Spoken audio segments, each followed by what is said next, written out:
Salut à tous, bienvenue dans cette séance spécifique numéro 5 sur l'overhead squat. On commence tout de suite avec l'échauffement. On va commencer par un warm-up de 4 rounds à réaliser. Le premier mouvement sera 5 pike push-up. Donc je me place en position de triangle, chien tête en bas. J'amène ma tête à l'avant de mes mains et sur l'extension de coude, je ne vois plus mes mains. 5 répétitions. Je pousse bien dans mes bras pour amener la tête vers l'arrière en direction de mes genoux. Puis 10 lunges alternés, avec ou sans poids. Ok, j'amène bien ma jambe loin devant. Le repère, je pose mon genou au sol et je repousse dans ma jambe d'avant pour venir vers l'arrière. Je termine par le troisième mouvement avec 15 secondes de hollow. Je me place au sol, sur le dos. J'amène mes bras et mes jambes le plus loin possible. Je m'auto-grandis, j'aspire mon nombril et j'amène bien mes coudes le plus proche de mes oreilles. Option un peu plus facile, je me regroupe, je regarde toujours vers mon nombril. Et option un peu plus dure, intermédiaire, je tends juste mes jambes. Et je relâche. On enchaîne ensuite avec la mobilité. Une quinzaine de dislocations, j'amène mon PVC, ma barre, le balai, le pulse que vous avez autour de vous, d'avant vers l'arrière, tout en montant bien ses épaules lors du passage de la tête. Je pose ensuite ma barre pour faire du cat and dog. En position quadrupédique, j'enroule mon dos un maximum en regardant mon nombril et sur l'inspiration, je creuse un maximum mon dos en regardant en diagonale vers le haut. Je fais 5 passages de 5 à 10 secondes par placement. Puis, je reste en quadrupédique pour travailler, échauffer, étirer mes poignets. 30 secondes sur le paume de la main, en allant chercher tous les placements possibles des poignets. Puis 30 secondes sur le dos de la main. Si c'est trop dur, j'enlève légèrement le poids en amenant mes fessiers vers l'arrière, tout en gardant les bras tendus. Ensuite, je continue par du full squat. Donc je place mes pieds largeur épaule, pointe de pied vers l'extérieur. J'amène mes genoux vers l'extérieur également.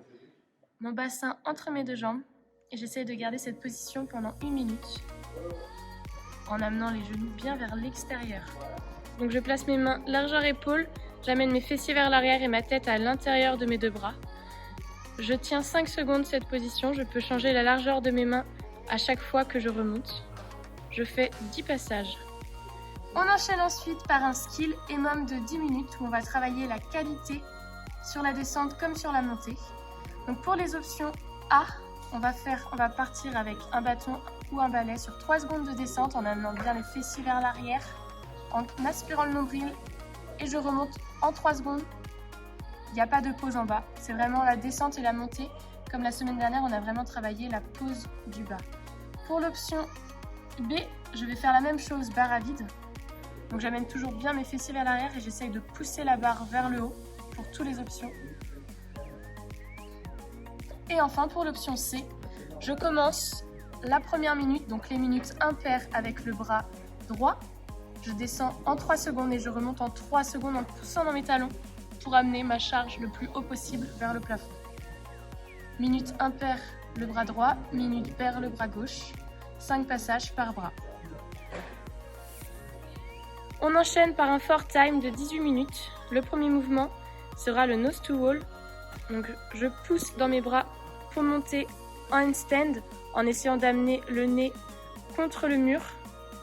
Puis je redescends en contrôlant la descente, en gardant les abdominaux engagés. Premier mouvement, une répétition à faire sur ce mouvement. Suite au nose to wall, on va enchaîner avec les chandelles. Un mouvement pour encore engager les abdominaux. J'amène mes genoux au-dessus de mes hanches et je propulse mes pieds vers le plafond en aspirant toujours le nombril. Je peux m'aider légèrement de mes bras pour garder la stabilité. Je ne vais pas chercher trop bas avec mes pieds. Et pour finir, le troisième mouvement sera donc l'overhead squat. Vous allez choisir suivant votre option A, B ou C l'objet que vous allez utiliser, le balai, la barre chargée ou un seul bras. J'enchaîne 15 overhead squats comme les options travaillées en technique. On termine par un finisher 45 secondes on, 45 secondes off et on répète cela 6 fois. L'option A et B, ce sera la même chose. Un max d'overhead squat pendant ces 45 secondes avec le balai ou la barre chargée. Je travaille la quantité mais aussi la qualité en amenant bien mes fessiers vers l'arrière, en gardant le dos droit et regarder le plus loin possible pour ne pas creuser trop le dos. Pour l'option C, vous alternerez comme vous voulez vos bras tout en gardant un équilibre musculaire entre les deux bras. Soit vous tenez 1 minute avec le même 45 secondes avec le même bras, ou vous alternez dans ces 45 secondes, bras droit, bras gauche, ainsi de suite. Ok, on a tout le travail pour la 105. N'hésitez pas à faire vos retours à Thomas et Marie, puisse corriger, vous aider, vous aiguiller sur votre travail. On se retrouve pour la 106. Salut!